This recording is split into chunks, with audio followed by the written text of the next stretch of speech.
Bonjour, nous sommes heureux de vous présenter ce webinaire consacré à l'outil EvaCob, l'outil d'évaluation des compétences de base de l'ANLCI. Alors ce webinaire sera scindé en deux parties, une première partie sur des généralités et une seconde partie pour une exploration pratique de la plateforme EvaCob. Martin Griffot vous fera la présentation de cette seconde partie et je vais vous faire tout de suite la présentation de cette première partie. Voilà, donc EvaCob est un outil d'évaluation sur ordinateur. Il est le successeur d'un autre outil d'évaluation qui appartenait aussi à l'Agence nationale de lutte contre l'illettrisme. Il s'agit d'Evado. Donc Evado a été financé par le CNFPT, la Fondation des caisses d'épargne et la NSCI avec des fonds européens. Evado a été conçu dans les années 2000, en 2006 exactement, juste 2 années après la première enquête IVQ 2004. Evado avait pris au cours du temps quelques rides et il fallait le renouveler un petit peu, en particulier sur la numératie. Donc nous avons décidé il y a quelques temps de produire un autre outil qui serait un peu plus moderne, qui soit plus adapté en fait à la période actuelle. Cet outil, c'est EvaCob. Néanmoins, comme Evado était conçu avec un programme, une programmation qui est un petit peu ancienne, il a fallu reprogrammer entièrement l'outil Evado pour en faire EvaCob, ce qui a entraîné beaucoup de travail pour les programmeurs, mais aussi des retards pour la mise au point de l'outil.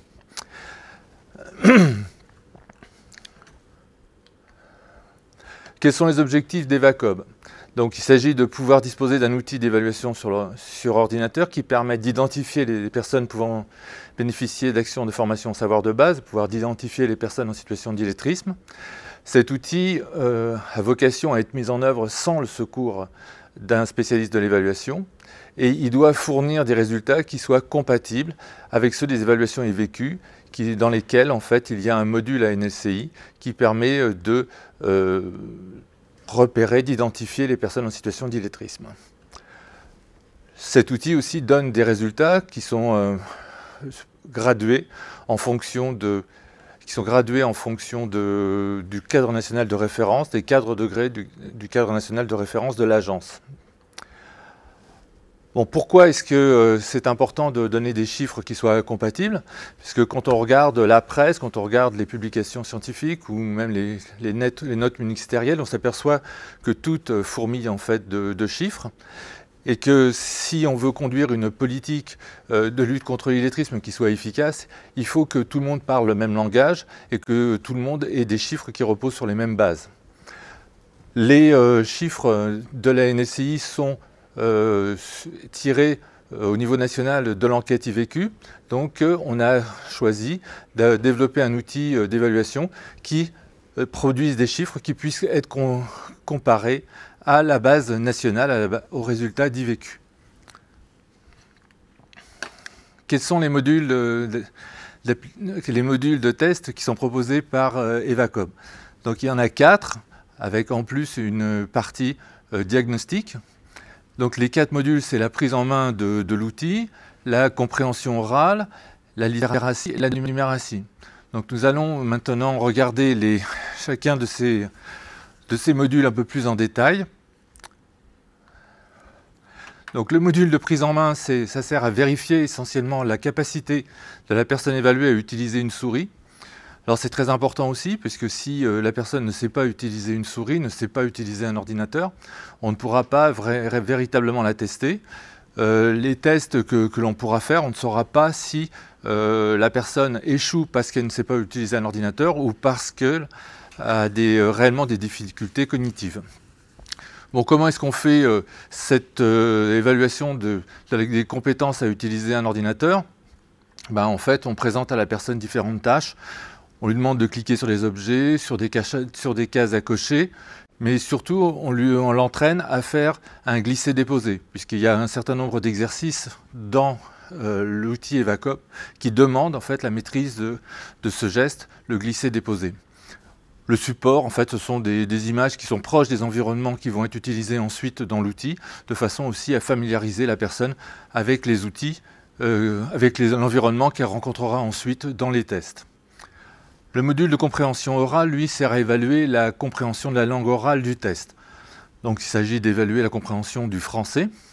Bon, c'est aussi une partie assez importante puisque tous les textes, toutes les consignes, toutes les questions sont données en français et que si la personne ne comprend pas, bien évidemment, elle ne pourra pas non plus réussir au test.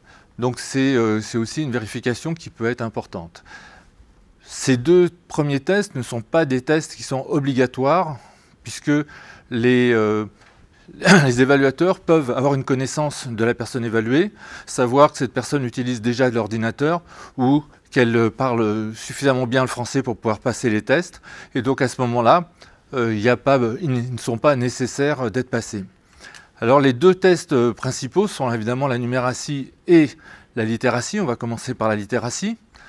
La littératie en fait comporte plusieurs sous-modules. Parce qu'on essaye de suivre au plus près les compétences des personnes, de les cerner.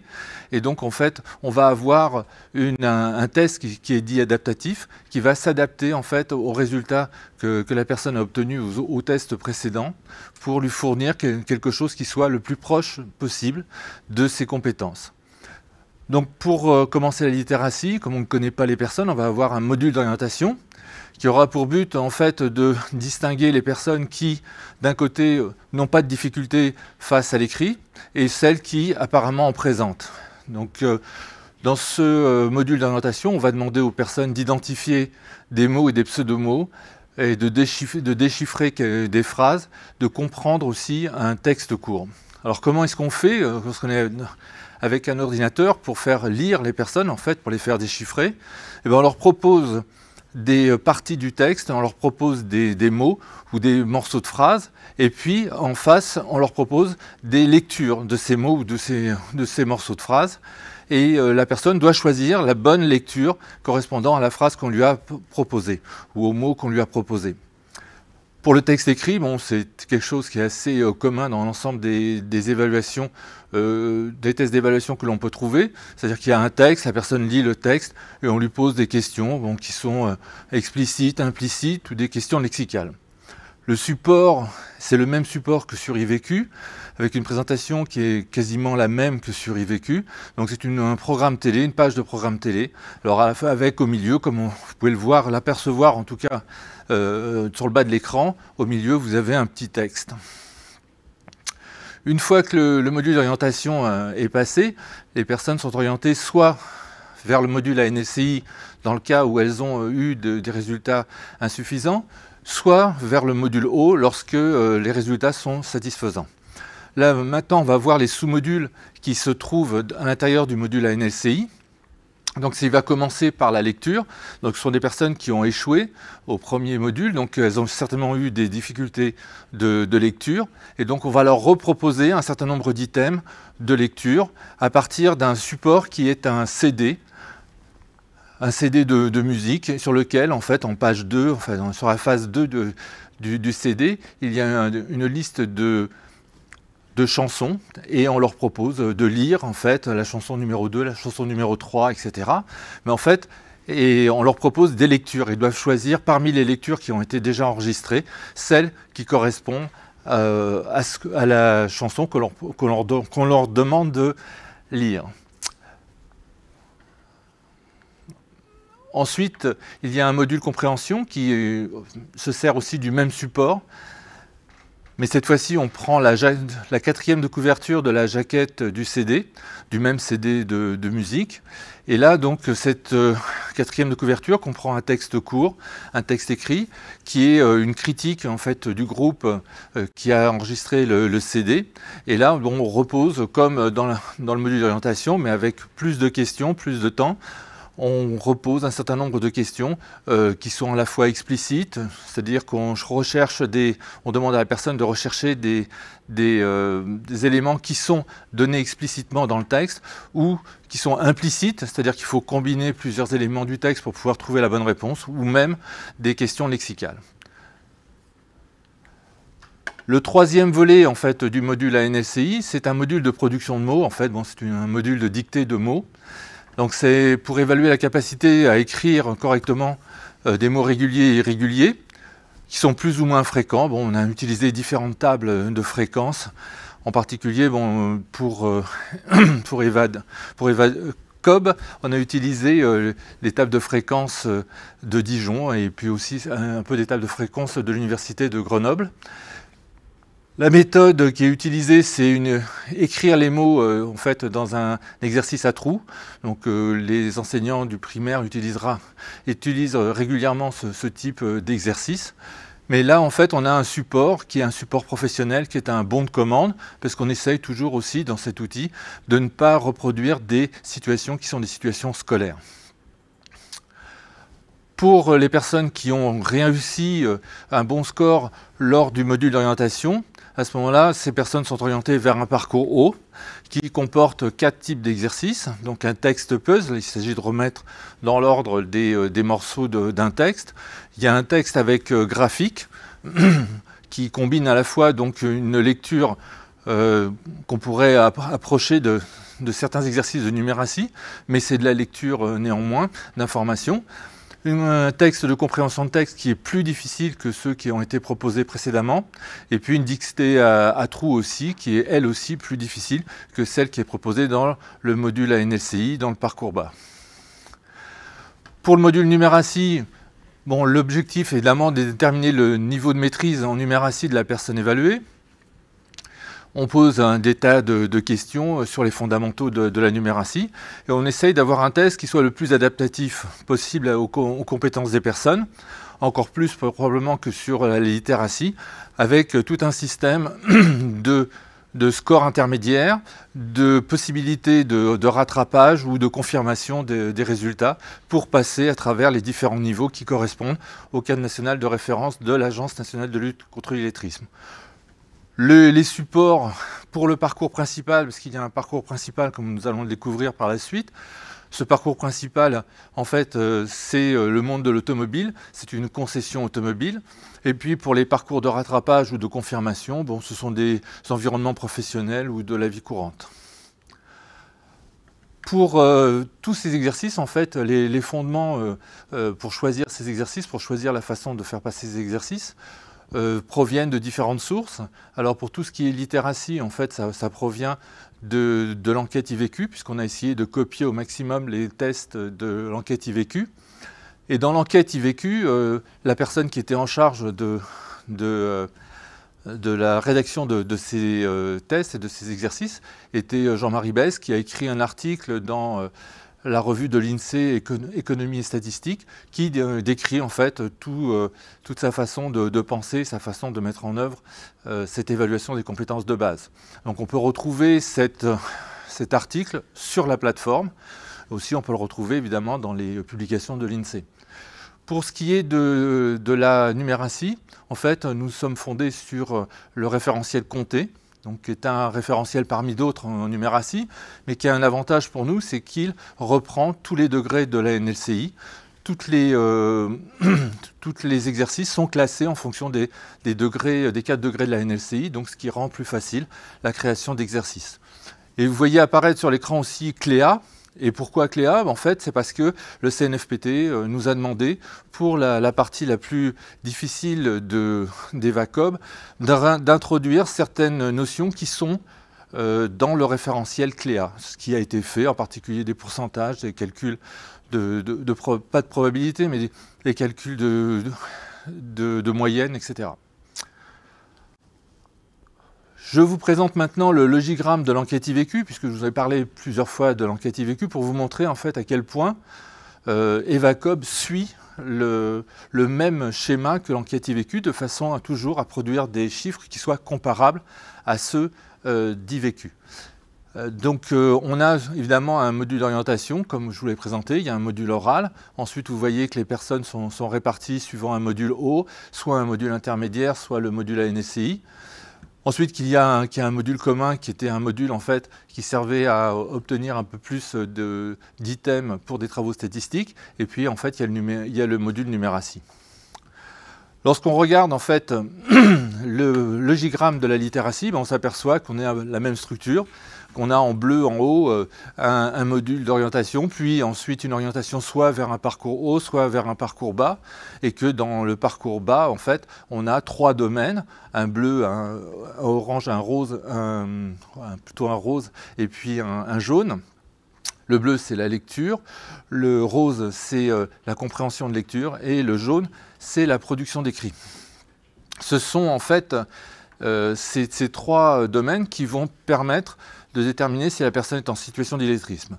Sur la droite, vous pouvez voir que après les 2 premiers exercices du haut, il y a une possibilité en fait pour les personnes qui auraient vraiment eu des difficultés sur ces 2 exercices de regagner le module ANLCI et de refaire donc ces 3 modules, le module de déchiffrage, le module de compréhension de lecture et puis le module de production de mots. Pour la numératie, donc on a, là je vous présente seulement le niveau 1, mais on a la même structure au niveau 2 et au niveau 3. Sachant qu'avec 3 niveaux, on va déterminer 4 degrés. Les gens qui ont échoué au niveau 1, les gens qui ont validé le niveau 1, valider le niveau 2 ou valider le niveau 3.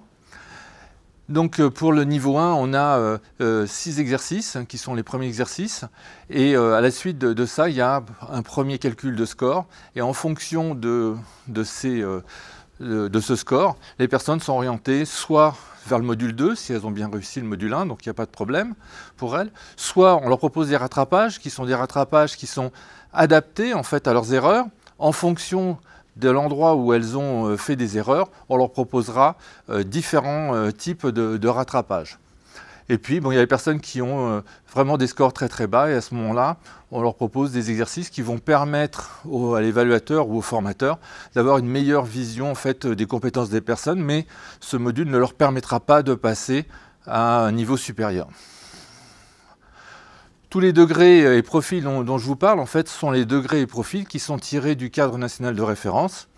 Donc s'il y a sur la plateforme Evacom, on peut trouver en fait la partie du cadre national de référence qui correspond à ces degrés. Donc le degré 1 correspond au profil 1, le degré 2 au profil 2, etc.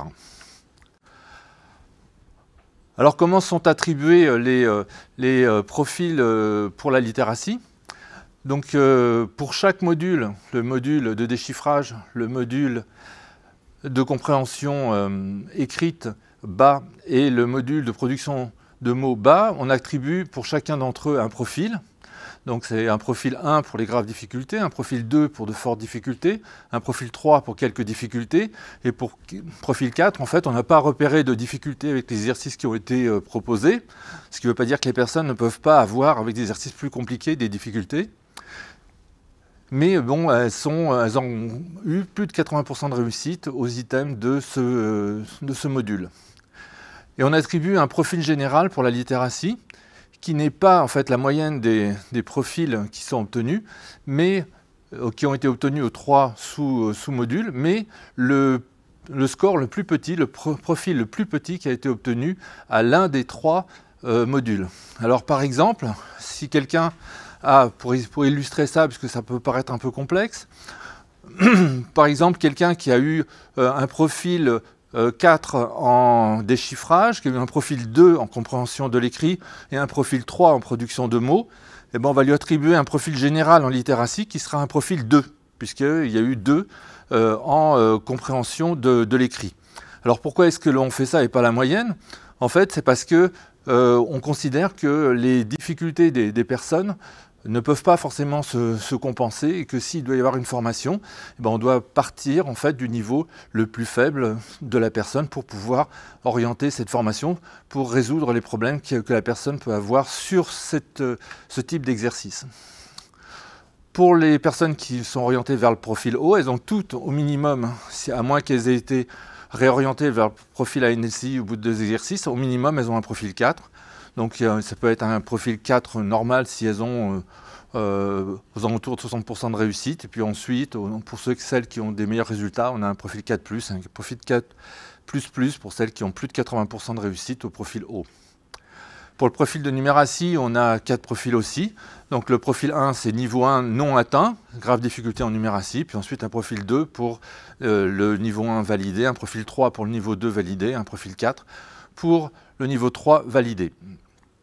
Tous ces résultats en fait apparaissent sur l'interface dont je vous parlais, de résultats en fait, qui est à la disposition des évaluateurs.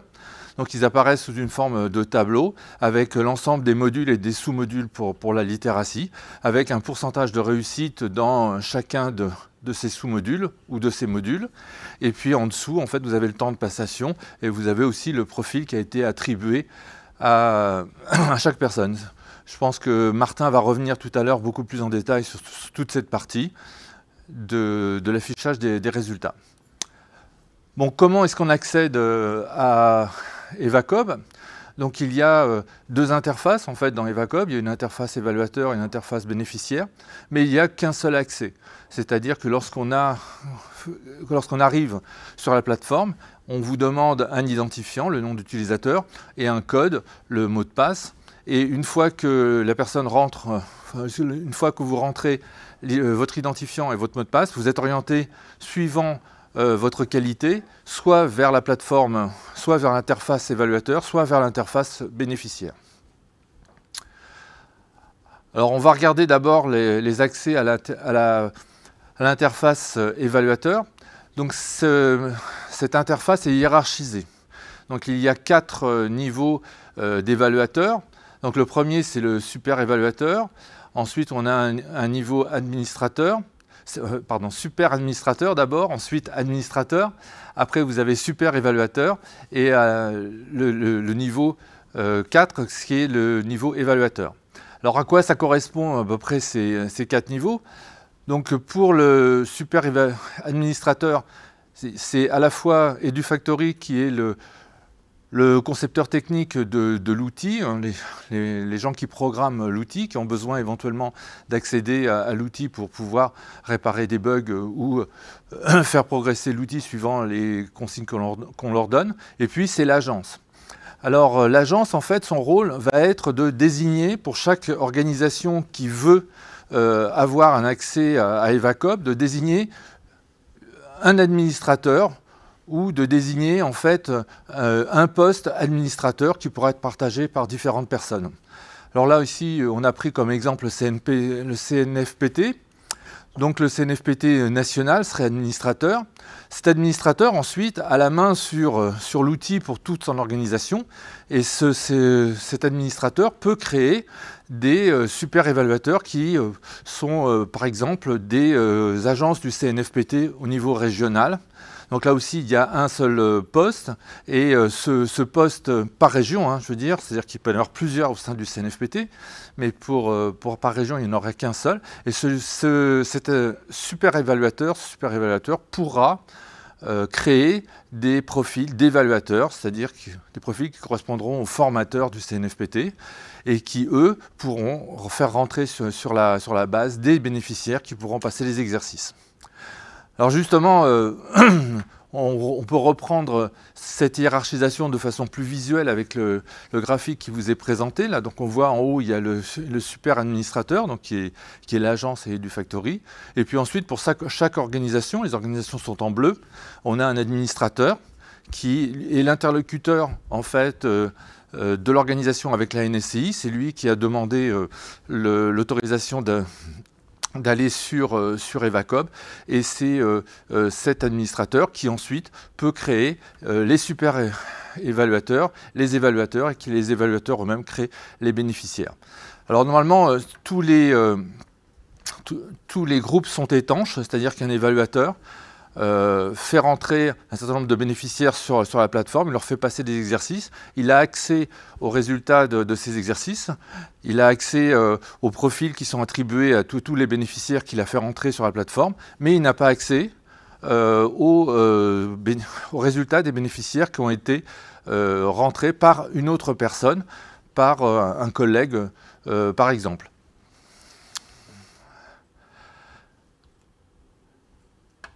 Maintenant, pour le bénéficiaire, avant de passer la parole à Martin, le bénéficiaire, lui, il arrive aussi sur la même plateforme. Donc, il va rentrer son nom d'utilisateur, il va rentrer son mot de passe. Mais au lieu d'arriver sur une plateforme sur laquelle on va lui demander de gérer des évaluations, il va arriver directement sur les exercices. Donc, il n'aura rien d'autre à faire que de suivre ce qui lui est demandé. c'est demandé à l'écrit, mais aussi tout est doublé à l'oral. Et pour avancer, il suffit qu'il appuie sur le bouton Suite. Voilà. Enfin, dernier point, pour la mise en place de cet outil, concrètement, c'est-à-dire avec les bénéficiaires, on préconise un entretien initial entre l'évaluateur et la personne évaluée. Donc pendant cet entretien, d'ailleurs, l'évaluateur peut juger un peu du niveau de maîtrise de la langue française de la personne évaluée, et il pourra aussi décider de faire passer ou pas donc le module oral. De la même façon, il peut discuter avec la personne de son utilisation potentielle ou réelle de l'ordinateur pour savoir s'il lui fait passer le module de prise en main ou pas. L'évaluateur va profiter aussi de cet entretien initial pour inscrire sur la plateforme la personne évaluée et lui prescrire des parcours comme va vous le montrer tout à l'heure Martin. Et donc une fois qu'il a inscrit la personne et qu'il a prescrit des parcours, il peut donner à la personne évaluée ses codes d'accès.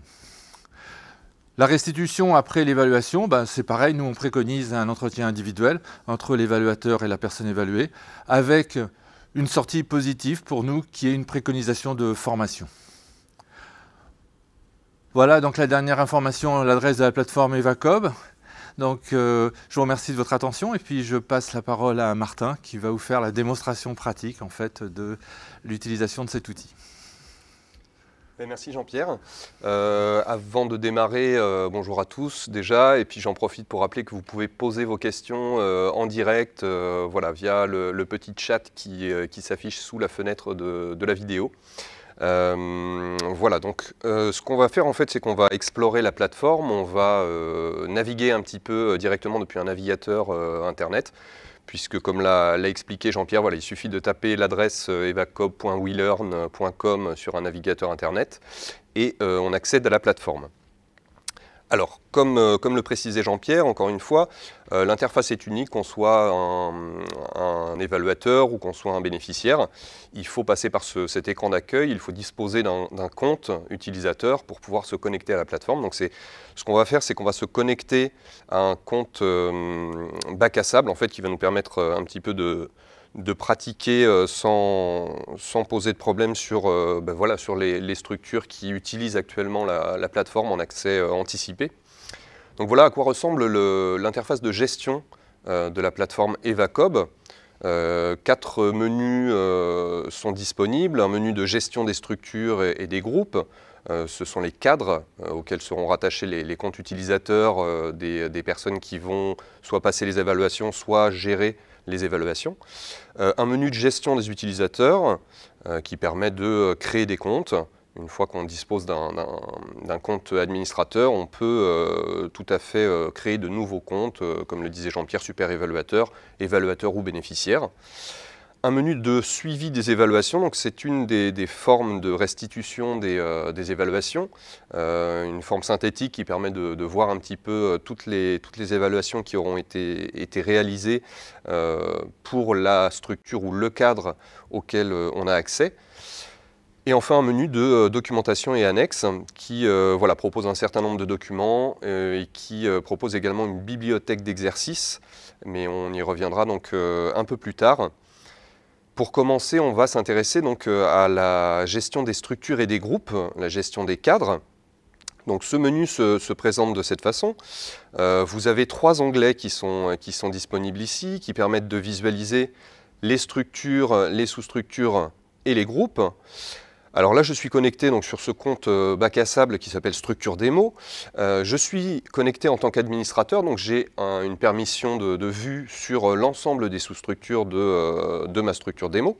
C'est pour ça que je les vois apparaître ici dans l'onglet sous-structure. Si j'étais connecté en tant qu'évaluateur, je ne pourrais voir que ma sous-structure d'appartenance et pas les autres sous-structures de ma structure démo. Et enfin, vous avez l'onglet groupe qui est le 3e niveau donc de découpage des cadres. Et encore une fois, là, j'ai une visibilité sur l'ensemble des groupes de ma structure parce que je suis connecté en profil administrateur. Depuis ce menu, c'est donc dans ce menu que je vais pouvoir ajouter des nouveaux cadres. Alors c'est très simple, hein, vous avez 2 boutons, ajouter une sous-structure, ajouter un groupe. encore une fois, en tant qu'administrateur, j'ai cette possibilité d'ajouter une sous-structure. Ce n'est pas le cas si je suis évaluateur, j'aurai que le bouton « Ajouter un groupe ». Donc pour les besoins de la démonstration d'aujourd'hui, on va créer une sous-structure qu'on va appeler structure, et nous sommes le 8.12. Hop. Je rentre le nom de la sous-structure d'aujourd'hui qui va me servir pour la démonstration. Je la rattache à ma structure démo et je l'ajoute et je vais voir apparaître dans l'onglet sous-structure, voilà, ma structure du 8.12 apparaît ici directement. On voit donc ce tableau de suivi un petit peu des cadres. Vous avez plusieurs fonctionnalités. Vous pouvez afficher donc un certain nombre de résultats ou toutes les sous-structures ou tous les groupes enregistrés. Vous pouvez rechercher également si je veux, au milieu de toutes mes sous-structures, si je veux retrouver juste ma structure d'aujourd'hui, il suffit que je tape voilà, 8.12 et je vais retrouver ici ma sous-structure. Vous pouvez filtrer également le tableau par ordre alphabétique. Bon, ça devient intéressant quand vous commencez à avoir beaucoup de groupes ou beaucoup de cadres à gérer. Donc nous avons notre sous-structure. Nous allons ajouter un groupe également. Voilà, qu'on va appeler aussi simplement groupe du 8.12 et que je vais rattacher à ma structure ici. Et ici, dans l'onglet de gestion des groupes, je vais voir apparaître mon groupe qui est ici. Alors, dans le tableau, vous avez plusieurs pictogrammes qui permettent d'opérer en fait sur les cadres que vous créez. Le premier, c'est le petit crayon qui permet d'éditer les informations du groupe ou de la sous-structure. Si je veux rajouter, par exemple, l'année au nom de mon groupe, voilà, il suffit de valider et la modification est prise en compte. Donc voilà, c'est très simple. On a essayé de concevoir la plateforme de façon à ce qu'elle soit la plus pratique et la plus simple pour pouvoir mettre en œuvre des évaluations facilement. Vous avez d'autres pictogrammes, donc ici la petite loupe qui permet d'accéder aux résultats, on verra ça tout à l'heure sur la gestion des utilisateurs, mais ici on peut accéder aux résultats pour un groupe complet, et vous avez également le petit pictogramme de horloge qui permet la programmation d'un parcours d'évaluation pour un groupe complet. Mais donc ça, on y reviendra rapidement tout à l'heure, mais d'abord on va s'intéresser à la gestion des utilisateurs, donc la création vraiment des comptes utilisateurs. Et en allant donc sur le menu, la barre supérieure, le header, vous pouvez accéder directement à la gestion des utilisateurs. Vous pouvez aussi, depuis la page d'accueil, bien sûr, passer directement au menu de gestion des utilisateurs. Donc ici, on a tous les comptes qui ont été enregistrés dans ma structure démo. Encore une fois, je suis connecté en tant qu'administrateur, donc j'ai la permission de vue sur vraiment tous les comptes qui ont été renseignés dans ma structure démo. Si j'étais évaluateur, je n'aurais accès qu'au compte que j'ai créé moi-même. Et pas au compte, par exemple, d'un autre évaluateur ou des comptes créés par super évaluateur ou administrateur. Le menu de gestion des utilisateurs, il fonctionne quasiment de la même façon que celui de gestion des structures et des groupes. Vous avez un tableau de suivi, vous pouvez trier votre tableau par ordre alphabétique, vous pouvez utiliser la boîte de recherche pour chercher un utilisateur. Vous pouvez filtrer également si vous ne voulez voir apparaître que le groupe d'aujourd'hui, par exemple. Je peux filtrer voilà, au 8.12. Alors, c'est normal puisque je n'ai pas encore d'utilisateur, mais on va voir tout à l'heure que ça fonctionne. Ce qu'on va faire, c'est qu'on va créer tout de suite un nouvel utilisateur. Donc, il suffit de cliquer sur le bouton ajouter un utilisateur, voilà les informations qui sont nécessaires pour créer un nouveau compte. Donc on va créer un bénéficiaire aujourd'hui qu'on va également appeler voilà, bénéficiaire 0812. On va compléter l'ensemble des informations qui nous sont demandées. Là, je fais un copier-coller pour plus de facilité. Ici, à noter que le mot de passe va apparaître à la création du compte. Une fois qu'on aura validé ce compte utilisateur, le mot de passe sera crypté pour des questions de sécurité. Et on verra après, au moment de l'édition, en fait, qu'on ne pourra plus voir qu'est-ce qui a été renseigné ici. On pourra le modifier, bien sûr, mais le mot de passe est crypté après la création du compte utilisateur. La donnée adresse courriel est obligatoire pour les comptes de gestion, donc ce sont les comptes de profil administrateur, super évaluateur, évaluateur. Pour les comptes bénéficiaires, cette information n'est pas nécessaire. Ça peut servir éventuellement de renseigner ici une adresse courriel pour envoyer un message directement à la personne qui a suivi l'évaluation. On verra qu'il y a un petit pictogramme qui permet d'envoyer un mail directement. Ensuite, je vais choisir le profil. Ici, je vais créer un profil bénéficiaire, mais comme je suis connecté en tant qu'administrateur, je peux attribuer les 3 différents profils. Mais ici, c'est un bénéficiaire qui va m'intéresser. Je vais le rattacher donc à ma structure démo. Je vais le rattacher à ma structure créée aujourd'hui et au groupe créé aujourd'hui. Voilà, et les informations sont complétées et mon utilisateur a été créé. Donc là, l'utilisateur va apparaître dans le tableau et du coup, ma petite recherche va fonctionner. Je vois ici donc le bénéficiaire que je viens de créer avec les pictogrammes qui vont me permettre d'opérer donc sur ce compte utilisateur. Je peux donc l'éditer. Comme je vous le disais ici, on voit que le mot de passe a été crypté, on ne le voit plus. Si je veux changer une information, comme pour tout à l'heure la gestion des cadres, il suffit de rajouter et de valider, et la modification est prise en compte immédiatement. Avant de passer à la programmation des parcours, vous disposez aussi ici d'une fonction d'importation de liste d'utilisateurs. Si vous voulez importer toute une promotion par exemple de bénéficiaires, de stagiaires qui vont passer l'évaluation en début de formation, vous pouvez importer ici une liste d'utilisateurs avec un format de fichier tableur, un format CSV.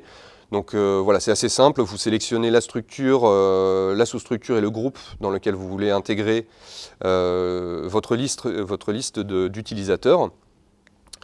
Et il suffit après de sélectionner le fichier sur votre disque dur, vous téléchargez le fichier et ça va générer automatiquement les comptes utilisateurs dans le groupe spécifié.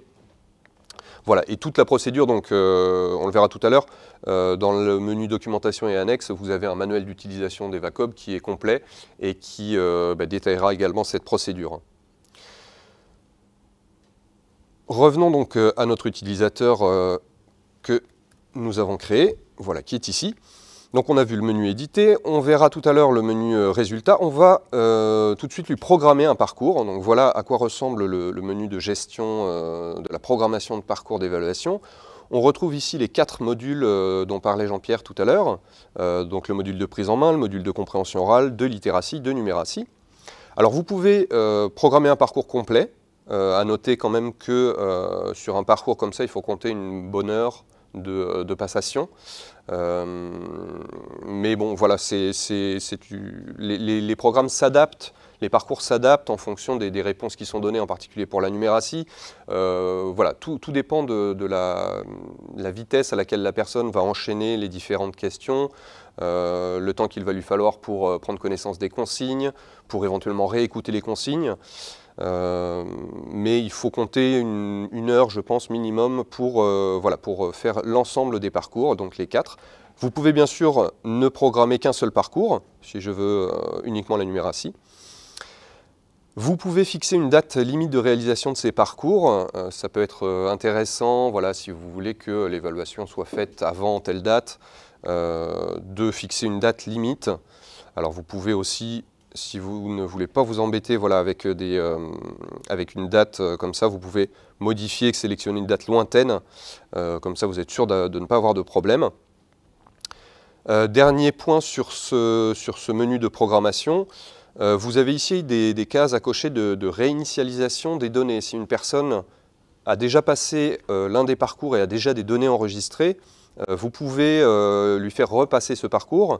Par contre, il faut pour cela effacer les données. En fait, un même utilisateur ne peut pas cumuler plusieurs données pour un même parcours. Du coup, il faut effacer les données ou recréer un nouveau compte utilisateur pour lui faire 2 fois le même parcours. Voilà. Si vous voulez, par exemple, le faire en entrée, formation en sortie de formation sur le même parcours, soit vous créez 2 comptes utilisateurs et à ce moment-là vous gardez les données qui ont été enregistrées, soit simplement vous réinitialisez ici les données en cochant cette case.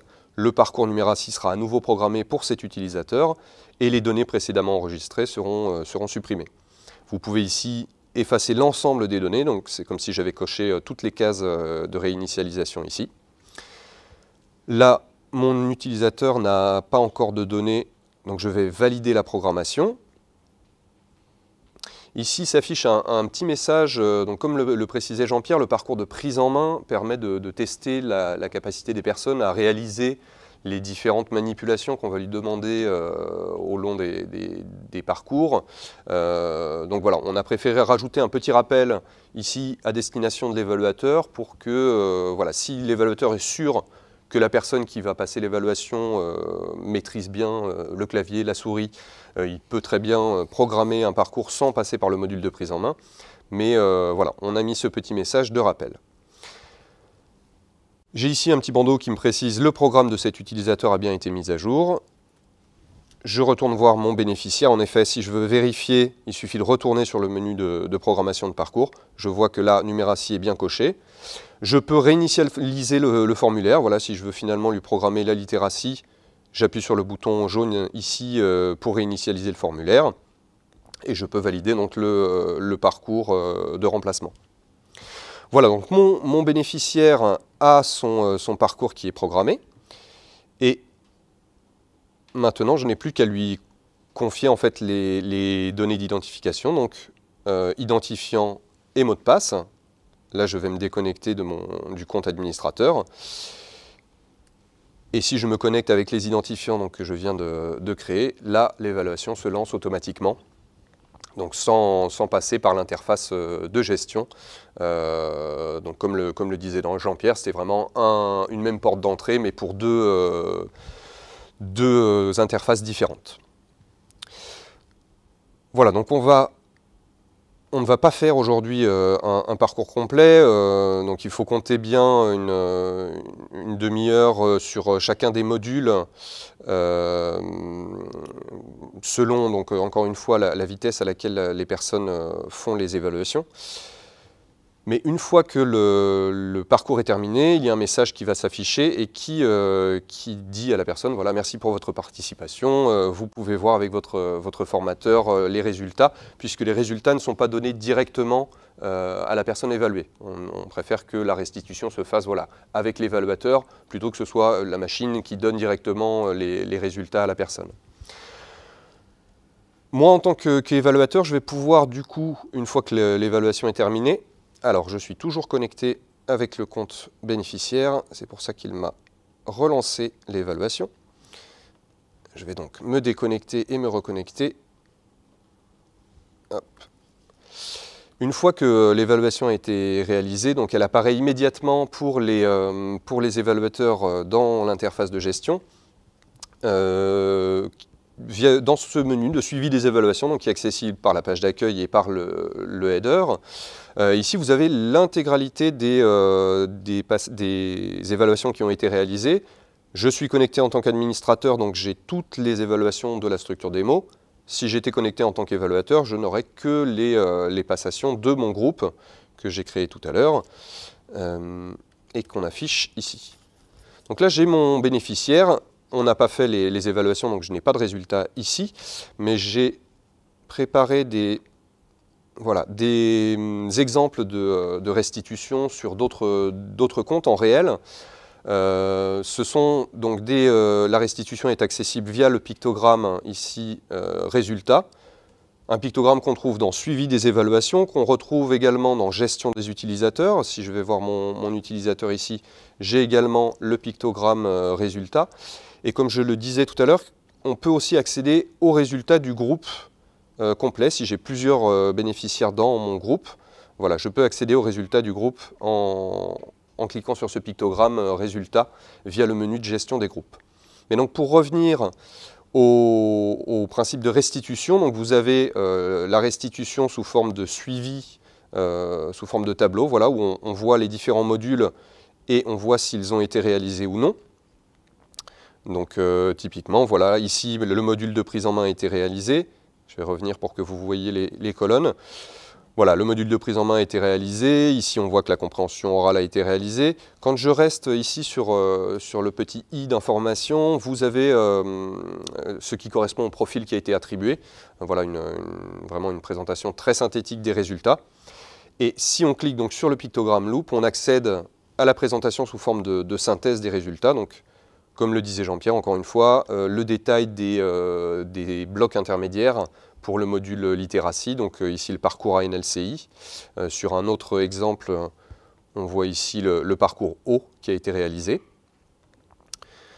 Et si vous voulez plus de détails, en bas de cette page, vous avez donc la possibilité d'afficher vraiment les réponses qui ont été données, question par question, avec un système de code voilà, qui correspond à chaque item, à chaque question, vous avez un code qui est attribué.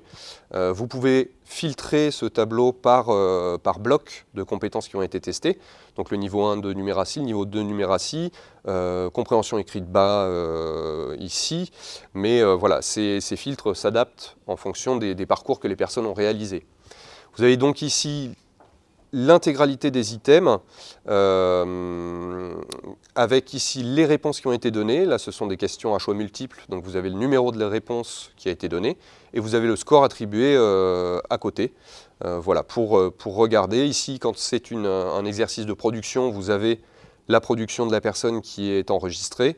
Voilà, toutes les questions, toutes les réponses sont détaillées, et vous pouvez voilà, construire éventuellement une formation ou personnaliser une formation avec cet outil. Evacom n'a pas été conçu pour faire de la personnalisation de formation, mais cette partie de résultats détaillés peut éventuellement servir à ça. Voilà, pour terminer, vous pouvez également imprimer les résultats sous forme PDF. Ici, en cliquant sur ce bouton, une fenêtre va s'ouvrir et va proposer voilà, de télécharger le document PDF et de l'envoyer. On retrouve sur ce document PDF les informations qui sont présentes ici sous forme texte. Voilà, mais l'intégralité des informations qui sont ici sont exportées. Avant de passer aux réponses aux questions, un petit point sur le menu documentation et annexes. Donc vous avez le manuel d'utilisation, de la documentation sur les enquêtes IVQ, sur le cadre national de référence et les profils qui sont attribués dans Evacom. Vous avez un module d'exportation statistique qui est accessible pour l'instant uniquement au profil super administrateur. On est encore en train de calibrer précisément ce module d'exportation statistique qui permet d'exporter vraiment par lot les données sous forme de tableur Excel, et de faire donc de l'analyse statistique des résultats qui ont été enregistrés sur la plateforme.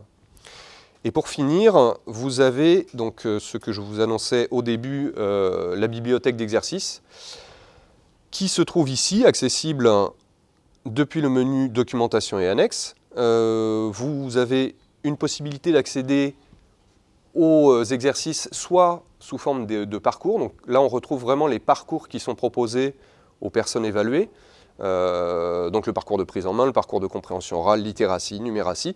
Là, on peut réaliser le parcours tel qu'il va être proposé lors d'une évaluation réelle. Alors, à noter que quand on utilise donc cette fonction de bibliothèque d'exercice, aucune donnée, enfin aucun résultat n'est enregistré. Voilà, vous ne pouvez pas avoir de résultats en faisant les exercices par ce biais-là.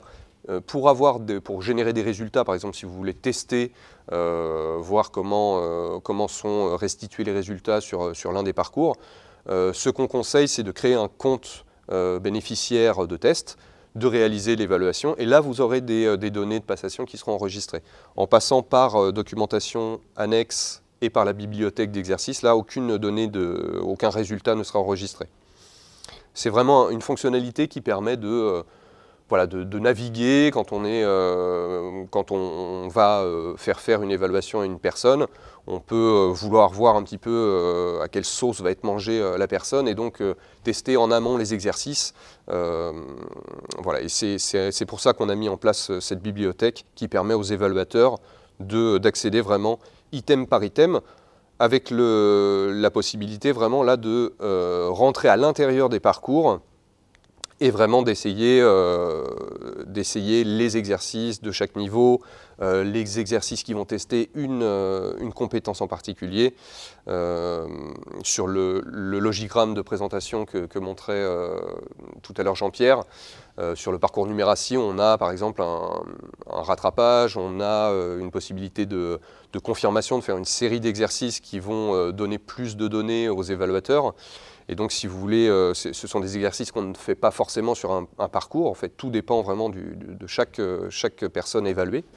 Donc, si vous voulez voir un petit peu, vous pouvez naviguer sur ces différents exercices voilà, qu'on peut regarder si on veut tester cet exercice du parcours numératie. Où voilà, dans cet exercice, on doit répartir des gens dans un ascenseur en fonction de leur poids. Donc et là, si je réponds, je vais avoir juste les 2 questions, et si je valide, voilà, c'est la fin de l'exercice. À l'intérieur d'un parcours, en fait, les exercices vont s'enchaîner naturellement, et voilà, ce sera parfaitement transparent pour la personne qui fait l'évaluation. Donc voilà pour la bibliothèque d'exercices. Donc vous avez l'intégralité, il y a plus de 60 exercices différents, ce qui correspond voilà, à plusieurs centaines d'items qui sont posés aux personnes évaluées et qui sont testés. Voilà pour la partie démonstration de la plateforme. Ce que je vous propose maintenant, c'est de poser vos questions, si vous en avez, au terme de cette présentation, des questions à la fois pour Jean-Pierre, sur tout ce qui concerne la partie vraiment théorique, entre guillemets, sur la réalisation des évaluations, sur la construction des tests, et puis sur la prise en main technique. Si vous avez des questions, encore n'hésitez pas à envoyer vos questions via le chat, qui est là pour ça. Alors, une première question qui s'affiche, je suis intéressé donc, par la plateforme, et je voulais savoir comment déployer EvaCob et à quel coût. EvaCob en fait va être mis à disposition gratuitement par la NLCI d'ici la fin de l'année pour bénéficier d'un accès à la plateforme.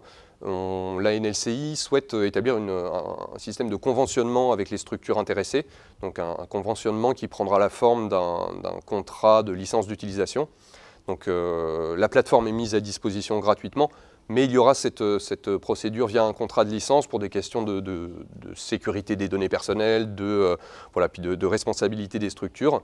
Dès que nous lancerons vraiment officiellement la contractualisation, la mise à disposition officielle de la plateforme EvaCob, donc toutes les personnes qui sont intéressées sont invitées à rentrer en contact avec la NLCI, soit via l'adresse contact@anlci.gouv.fr, soit en cherchant sur notre site anlci.gouv.fr, vous avez les adresses courriel de Jean-Pierre et moi. On voit une nouvelle question qui va s'afficher. Voilà. Mais elle ne s'affiche pas en fait. Donc en fait, en attendant que la nouvelle question arrive, en fait, il y a peut-être quelques précisions qu'on peut donner supplémentaires sur les exercices. Bon, il y a dans les exercices des doublages. En fait, tous les exercices sont doublés oralement. Donc, vous n'avez pas pu l'entendre dans la présentation de Martin tout à l'heure, mais il faut savoir que toutes les questions, toutes les consignes qui sont données aux personnes sont doublées de façon à rendre les exercices, en particulier pour la numératie, accessibles même à des personnes qui ont des difficultés à lire. Parce que c'est évident que lorsqu'on a des exercices de numératie, si on ne comprend pas en fait quelle est la question, alors à ce moment-là, en fait, on va répondre mal à la question, et on va se voir attribuer un profil très bas en numératie, alors qu'on est peut-être capable de faire la tâche qui est demandée, à condition de comprendre en fait ce que le logiciel, ce que l'exercice vous demande de faire. Bon, ce que j'ai oublié aussi de dire dans ma présentation, et j'en profite là de ce moment en fait où les questions vont arriver en fait, c'est que l'adaptation de l'outil Evacob à partir de l'outil Evado donc a été financée, mais vous l'avez vu apparaître sur des bandeaux en bas d'écran, a été financée de nouveau par le CNFPT qui a bien voulu remettre de l'argent pour faire progresser cet outil, par la Directe des Hauts-de-France aussi, qui est une des régions qui est aussi très intéressée par la lutte contre l'illettrisme. C'est un des partenaires importants de l'agence. Évidemment l'agence, et on a aussi trouvé des fonds européens qui ont permis ensuite de programmer un nouvel outil à partir de l'outil Evacob. Alors je vois qu'il y a une question qui est arrivée, Jean-Pierre qui pose la question, voilà, est-ce qu'une évolution est possible d'avoir plusieurs évaluations par personne, par exemple avant formation, pendant la formation, après la formation, voilà, est-ce que c'est une évolution, puisque comme je l'ai dit tout à l'heure, actuellement il y a un système de réinitialisation des données, mais est-ce que c'est une évolution qui est envisagée pour la suite? Alors oui, c'est une évolution qui va exister dans le futur. Pour l'instant, comme le dit Martin, en fait, bon, on est obligé d'écraser les résultats pour faire rentrer une personne sous le même nom. Bon, il y a une façon quand même de contourner en fait ce problème technique, c'est d'avoir une évaluation pour la personne, donc un identifiant d'entrée en fait en formation, et puis de créer un autre identifiant de sortie pour la personne en rajoutant par exemple S ou sortie, etc. Et donc on peut faire une deuxième fois évidemment l'évaluation à la personne, et ensuite c'est le travail de l'évaluateur de comparer les deux résultats qui ont été obtenus au test. Alors quelles sont une autre question donc quels sont les partenaires qui utilisent Evacob? Donc actuellement, dans une phase d'essai, hein, mais l'outil fonctionne. En fait, il y a juste quelques adaptations encore qui sont visibles, hein, qui sont à faire. Donc il y a énormément de partenaires qui utilisent actuellement l'outil, en particulier en Bretagne, puisque le Conseil régional de Bretagne a demandé à ce que tous les organismes de formation qui avaient candidaté pour la formation des personnes en situation d'illettrisme. Il leur a demandé d'utiliser l'outil Evacob. Donc tous ces organismes de formation utilisent l'outil Evacob. Bon, après, il y a évidemment le CNFPT, il y a évidemment aussi tous les partenaires habituels de l'agence, et puis des missions locales qui utilisaient déjà Evado et qui maintenant utilisent Evacob. En fait, il y a énormément de personnes. Ça me permet de dire aussi que justement Evacob a une différence par rapport à Evado à ce niveau-là, puisque Evado était confidentiel, si on veut, puisqu'il n'était réservé aux financeurs de l'outil. C'est-à-dire qu'il était utilisé essentiellement par le CNFPT, par l'agence et par la Fondation des caisses d'épargne, qui était un des fondateurs, un des financeurs d'Evado. Evacob, ce n'est pas le cas. Le CNFPT a accepté en fait d'ouvrir l'utilisation d'Evacob, et l'agence évidemment a été tout à fait favorable à cette ouverture. Et donc, comme l'indiquait Martin, il suffit en fait maintenant pour des organisations de passer un contrat avec l'agence pour pouvoir avoir accès à cet outil. Donc actuellement, on doit avoir, je sais pas, à peu près une cinquantaine de différentes organisations qui utilisent Evacob actuellement. Voilà, qui bénéficient d'un accès anticipé à la plateforme. Donc comme je le disais, pour l'instant, on n'a pas lancé la phase de vraiment conventionnement avec la NLCI pour la mise à disposition de la plateforme, mais on a donné des accès anticipés à un certain nombre de structures. Voilà, donc en effet, comme le disait Jean-Pierre, on a plusieurs structures qui travaillent, alors que ce soit des missions locales, des organismes de formation, on a des régiments du service militaire adapté dans les Outre-mer qui sont en phase justement d'expérimentation de la plateforme. Donc voilà. Alors une nouvelle question, là, c'est à propos de l'utilisation de l'outil en tant qu'outil de positionnement. Alors, Comme l'a dit d'ailleurs Martin tout à l'heure, donc le but, et comme je l'ai dit aussi au début de mon intervention, le but de l'outil, c'est plutôt de repérer les personnes en situation d'illettrisme, donc c'est plutôt un outil de repérage. Mais c'est vrai qu'on essaye de faire un repérage qui soit le plus complet possible et le plus fiable possible. Donc on demande à la personne de faire beaucoup d'exercices et on a un certain nombre d'items. Et c'est vrai que la tentation est forte en fait de faire du positionnement avec cet outil. Alors ça peut être un positionnement ou un pré-positionnement, on peut l'envisager, mais je pense qu'il revient à chaque formateur au début de sa formation de faire un positionnement précis des connaissances de la personne, surtout pour juger en fait de ses connaissances par rapport à la formation qu'il va dispenser et pour que ce formateur puisse organiser sa formation en fonction des acquis de la personne, des acquis et des choses qui manquent à la personne pour pouvoir suivre correctement cette formation. Donc en tant qu'outil de prépositionnement, on peut envisager d'utiliser Evado et Evacob. Excusez-moi, mais en fait, c'est pas vraiment le but et l'utilisation principale de l'outil. Alors, est-ce qu'il y a d'autres questions qui arrivent ?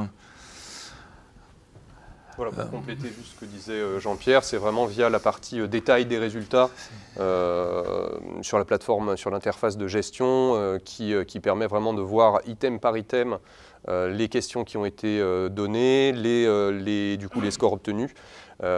C'est cette dimension-là de la plateforme qui peut éventuellement servir soit d'outil pour personnaliser une formation, pour faire partie d'un positionnement plus global. C'est vraiment plus une brique qu'un outil complet de positionnement.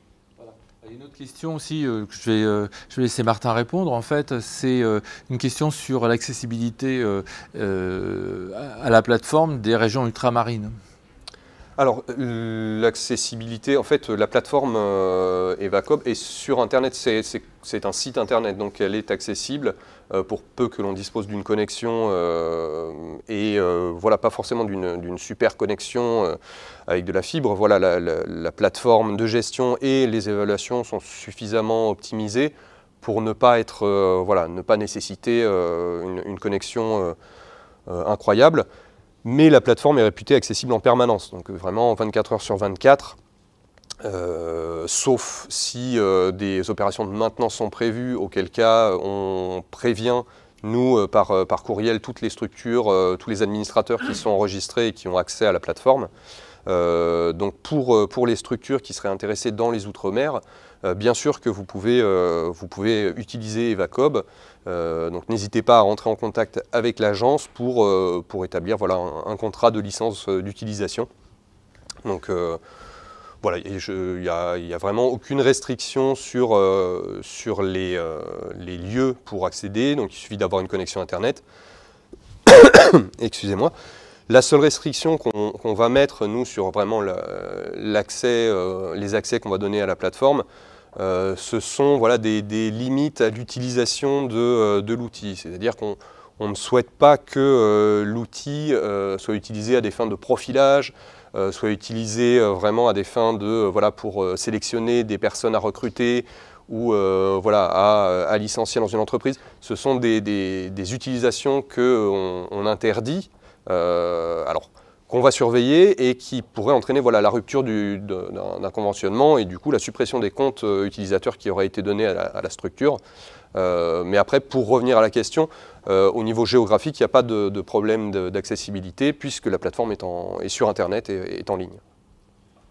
Alors juste un complément quand même, c'est que pour les structures qui veulent utiliser, c'est le cas actuellement d'ailleurs dans l'outre-mer, qui veulent utiliser Evacob avec un grand nombre de personnes évaluées simultanément, puisqu'ils font actuellement il y a des évaluations qui se passent par 10 personnes évaluées simultanément. Il faut faire attention à ce moment-là à la taille de la bande passante, parce que en fait si la bande passante n'est pas suffisante, le chargement des exercices, puisqu'à la fin de chaque exercice, il y a un chargement via Internet. Le chargement va être plus long et ça peut décourager en fait les personnes évaluées d'aller jusqu'au bout de l'évaluation parce qu'elle deviendrait trop longue. Donc il faut bien savoir quelle est la taille de la bande passante dont vous disposez et adapter le nombre de passations simultanées, hein, pas de passation totale, mais adapter le nombre de passations simultanées à cette bande passante. Alors une question concernant justement les militaires, mais pas dans le cadre des régiments du service militaire adapté, mais dans le cadre du service militaire universel. Et on nous demande en fait s'il est possible d'utiliser EvaCob dans le futur pour le service militaire universel.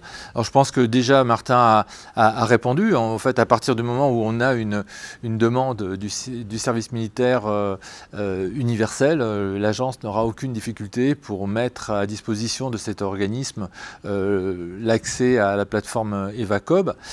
J'en profite, mais enfin Martin va probablement le développer pour dire qu'il n'y a pas de nombre limite non plus de personnes pouvant être inscrites sur la plateforme.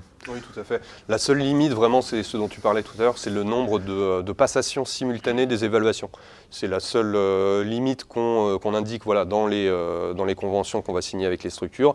On limite à 100 passations simultanées des tests EvaCob pour des histoires de stabilité en fait, de la plateforme, pour que tout le monde, toutes les structures qui ont des comptes d'accès puissent continuer à l'utiliser, même s'il y a une grosse session d'évaluation à un endroit dans une structure, voilà, que ça ne pénalise pas les autres bénéficiaires d'EvaCob. Mais c'est vraiment la seule limite. Voilà, on est sur de la donnée informatique, donc on peut stocker même voilà, au-delà de tout ce qu'on peut souhaiter comme nombre de bénéficiaires, comme nombre d'évaluateurs aussi. Alors juste un petit point sur vraiment la gestion de la plateforme. Par structure, on a un seul administrateur. Par sous-structure, on va avoir un seul super évaluateur. Mais au niveau des évaluateurs et des bénéficiaires, là, il n'y a aucune limite fixée. Alors, est-ce que EvaCob peut être utilisé par des personnes qui ne parlent pas le français ? Alors, c'est évident que la partie littératie va faire appel à la connaissance du français, mais on peut avoir des personnes qui ne parlent pas complètement, enfin parfaitement le français, mais qui quand même ont une certaine maîtrise du français. Et EvaCob peut être l'occasion aussi, justement, de tester cette maîtrise. Alors, comme je l'indiquais en fait dans la présentation, dans ce cas-là, en fait, il est préférable de faire passer aussi le module de compréhension orale, puisque c'est la compréhension orale de la langue française, de la langue du test, qui est testée. Et en fonction des résultats qu'on aura à ce module, on peut décider d'arrêter si la personne n'arrive vraiment pas à comprendre ce qui lui est demandé, ou bon, si elle comprend un certain nombre de choses, si elle a un score moyen, on peut tenter en fait de lui proposer les exercices de numératie ou de littératie, mais le fait qu'elle ait passé le module oral permettra peut-être de mieux comprendre en fait les résultats qu'elle a pu avoir dans ces modules de littératie et de numératie. Alors, il y avait aussi une autre question concernant le développement futur d'EvaCob. Alors, comme vous l'avez vu, en fait, EvaCob est une plateforme Internet. Et sur cette plateforme, on a un certain nombre de modules. Pour l'instant, il y a 4 modules. Le module de prise en main, le module de compréhension orale. On a aussi le module de littératie et le module de numératie. Mais rien n'empêche, en fait, dans le futur, d'ajouter d'autres modules qui seront mis à disposition des personnes qui utiliseront EvaCob. Par exemple, en ce moment, on étudie la possibilité de rajouter à ces 4 modules un module qui a été développé pour le ministère du Travail par une start-up d'État qui s'appelle EVA. Et donc ce module s'appelle aussi EVA. Et donc ce module qui est un module d'évaluation des compétences transversales et qui est présenté d'ailleurs sur la plateforme, si vous pouvez aller voir la présentation qui est faite par les conceptrices de cet outil. Donc cet outil pourrait, sous restriction de conditions techniques et puis d'évolution enfin d'EVACOB, pouvoir prendre place parmi les modules qui sont proposés aux formateurs qui voudront utiliser EVACOB. On pourrait aussi envisager, on en a déjà parlé, mais pour l'instant il n'y a pas eu de production d'un module particulier, d'avoir un module sur le numérique. Donc c'est quelque chose qu'on étudie aussi à l'agence, d'avoir une sorte de PIX qui soit un PIX destiné à des personnes adultes qui aient un certain nombre de difficultés avec le français ou avec le français écrit, avec la compréhension de textes écrits. Et donc ce PIX pourrait prendre place avec les 4 autres modules. Et donc on pourrait imaginer que dans le futur, un formateur puisse programmer à la fois littératie et numérique comme parcours pour quelqu'un qu'il voudrait évaluer. Alors une autre question qui nous est arrivée, est-ce que vous vous déplacez pour former les équipes à l'utilisation de l'outil et y a-t-il une formation obligatoire ?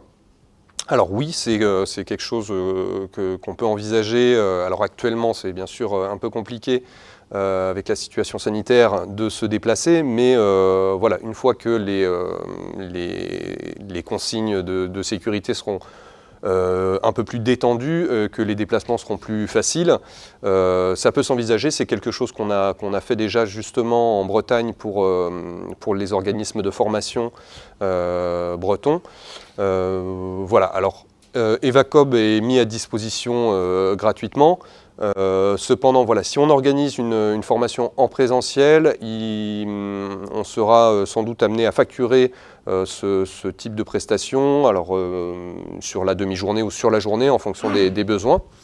Mais c'est tout à fait quelque chose qu'on peut organiser de façon mutualisée pour plusieurs structures en même temps.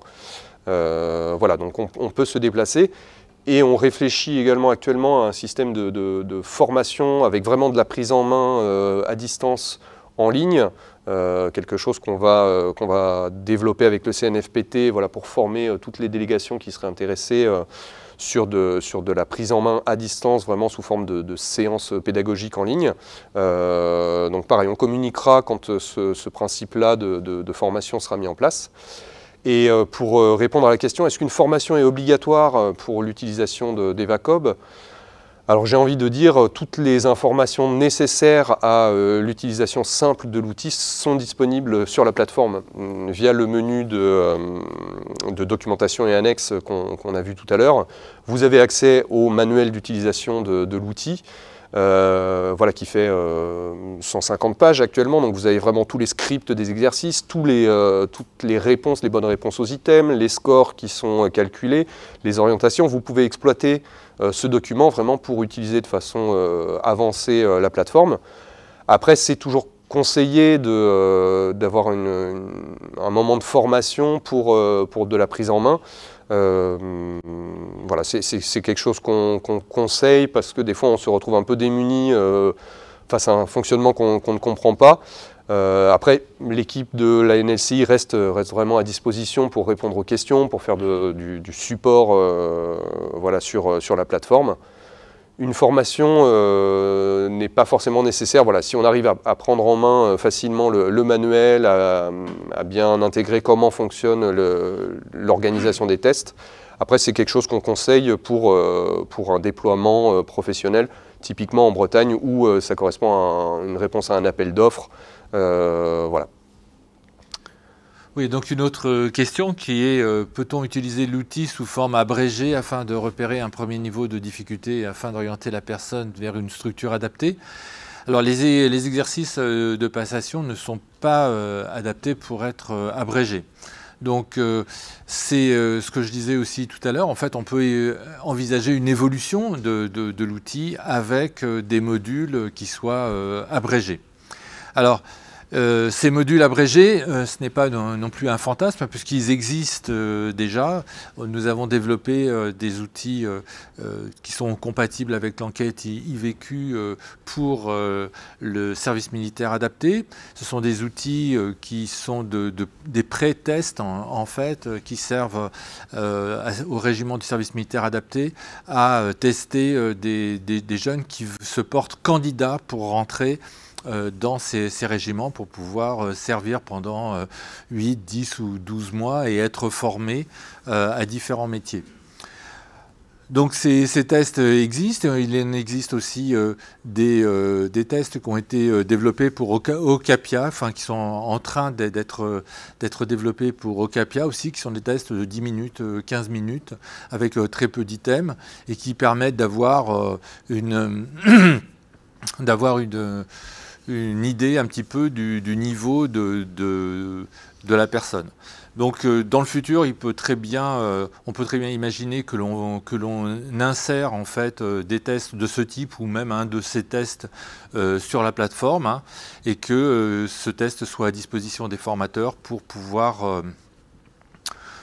tester très rapidement les personnes. Mais il faut bien voir en fait qu'au point de vue non seulement théorique mais technique aussi, c'est que pour avoir un test qui soit un test efficace et qui soit fiable, il est nécessaire d'avoir pas mal d'items. Plus on a d'items, mieux on peut cerner en fait les compétences de la personne. Plus on réduit le nombre d'items, moins on a d'informations et plus la détermination est aléatoire. Tout le monde recherche évidemment l'item qui, en posant une seule question, permettrait d'attribuer à une personne un niveau 1, 2, 3 ou 4. Mais cet item, il n'existe pas malheureusement, et donc on est obligé d'avoir plusieurs items, et on calcule des scores intermédiaires, on calcule des scores agrégés, et à partir de ces scores, on arrive à classer les personnes. Donc les outils abrégés, en général, par exemple ceux du service militaire adapté, sont plutôt là pour des niveaux très bas de compétences à l'écrit, et ne vont pas positionner les personnes sur les 4 degrés de la NSCI, mais plutôt sur les 2 premiers. Est-ce que les personnes sont à un niveau 1 ou à un niveau 2 des degrés de la NLCI? On est obligé de réduire l'angle parce qu'on a moins de temps, donc moins d'items, et donc si on veut faire des déterminations qui soient à peu près fiables, il faut réduire l'objectif des tests. Alors une autre question qui est arrivée, est-ce qu'il existera une version sur smartphone pour que les personnes puissent l'utiliser individuellement? Alors actuellement, la plateforme Evacob a été conçue donc, pour fonctionner sur un terminal, sur un ordinateur, avec un clavier, une souris. La plateforme n'a pas été conçue avec ce qu'on appelle le responsive design, donc qui est un design des plateformes Internet qui va s'adapter à la taille de l'écran et donc qui va modifier un petit peu les éléments qui apparaissent sur l'écran en fonction de la taille, si c'est une tablette, si c'est un smartphone. Ou si c'est un écran géant. Est-ce qu'il y aura une version sur smartphone? L'objectif d'Evacob, je le rappelle, c'est vraiment un outil de diagnostic et la finalité, c'est de mieux orienter, de bien orienter les personnes vers un parcours de formation. Alors, permettre à des personnes de faire une petite évaluation chez soi, sur son smartphone, voilà, on est plus sur enfin, il existe des applis qui font ça, qui permettent de se tester sur de la production écrite, sur de la compréhension. Là, on a conçu un outil qui permet vraiment un prépositionnement, une bonne orientation vers la formation. Alors, une version sur smartphone ou sur tablette, bien sûr que ça peut être envisagé. C'est ce qui a été fait, si je ne me trompe pas, sur l'outil dont parlait Jean-Pierre pour le SMA qui devait voilà, être porté sur tablette pour pouvoir être transporté en fait un peu n'importe où, pour que les personnes puissent faire ce pré-test de n'importe où et pas avoir besoin d'un ordinateur avec une connexion filaire, avec une souris. Donc Imaginez que Evacob soit porté sur tablette, ce sera pour une version 2 peut-être. À ce moment-là, ce seront simplement les exercices qui seront adaptés, qui auront ce responsive design, qui leur permettront d'être passés aussi bien sur un terminal avec clavier-souris que sur un terminal mobile. Voilà. Pour l'instant, l'idée, ce n'est pas non plus de mettre à disposition les tests. La plateforme n'est pas accessible comme ça, on ne peut pas faire les évaluations. Il faut avoir un compte utilisateur, il faut être évaluateur, il faut que ça s'inscrive dans une démarche d'évaluation, donc avec des entretiens avec les personnes évaluées. Voilà. L'idée, ce n'est pas vraiment de mettre à disposition de tous des tests qui du coup perdraient aussi leur valeur si tout le monde connaît les tests et tout le monde connaît les questions. Voilà, les tests, il y a des biais de réponse où les résultats n'auront plus la même valeur que si le test reste un petit peu confidentiel et dans le cadre vraiment d'une évaluation et d'une recherche de la bonne orientation des personnes vers la formation. Oui, je voudrais juste rajouter en fait que c'est vrai que Evacob est un instrument que, si on parlait au niveau économique, c'est un B2B en fait. Donc c'est l'agence qui fournit un outil à des organismes et les organismes ensuite utilisent ces outils pour orienter au mieux les personnes dans les formations qu'elles proposent ou vers d'autres formations extérieures si c'est besoin. S'il y a besoin. Mais ce n'est pas un outil qui est mis à disposition du public, et donc il n'y a pas d'accès direct pour un individu à Evacob. Il est obligé de passer par une organisation. Ça peut être aussi le Pôle emploi. On peut envisager que le Pôle emploi l'utilise. Ça a été testé dans certaines agences de Pôle emploi. On peut envisager aussi et ça a été fait aussi, que les missions locales l'utilisent lorsqu'elles reçoivent des personnes. Mais vous voyez bien qu'en fait, ce sont à chaque fois des organisations qui ont l'autorisation d'utiliser l'outil et qui le proposent à des publics qu'elles choisissent d'ailleurs elles-mêmes. Une autre question là, concernant comment on restitue en fait les résultats aux bénéficiaires. Alors, nous, on peut avoir seulement des préconisations, puisqu'une fois que l'outil est mis à disposition d'un partenaire, le partenaire, évidemment, va l'utiliser disons qu'il aura une certaine marge d'utilisation, même s'il y a une convention qui est signée avec l'agence et qu'on ne veut pas que certaines pratiques soient mises en place. Mais au niveau de la restitution, nous, on pense que une restitution où il n'y aurait pas vraiment de commentaires des résultats, si ce n'est à travers la proposition d'une formation, on pourrait dire, par exemple, vous avez passé les tests, en fonction des résultats aux tests, nous vous proposons telle formation.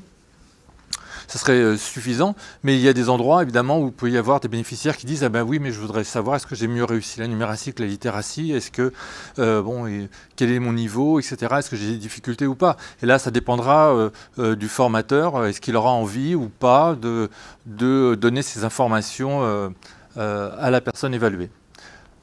Donc là, on va conclure ce webinaire. Donc, qui a eu une partie question très, très importante. L'outil Evacob, comme le disait Martin, va très prochainement être officiellement l'objet de conventions entre l'agence et les personnes qui veulent l'utiliser. Pour l'instant, on peut donner des accès à Evacob, mais à titre expérimental, pour que les personnes puissent regarder un petit peu comment ça fonctionne. Mais ensuite, il faudra évidemment régulariser en fait cet accès en passant par l'agence pour signer cette convention. Et puis, donc maintenant, même avec les problèmes de voix que j'ai pu avoir, je vous remercie d'avoir suivi ce webinaire. Et on espère avoir des messages nous demandant en fait, de vous mettre à disposition l'outil Evacob dans les semaines qui arrivent. N'hésitez pas, on reste à disposition avec Jean-Pierre pour toutes les questions et pour les demandes d'accès.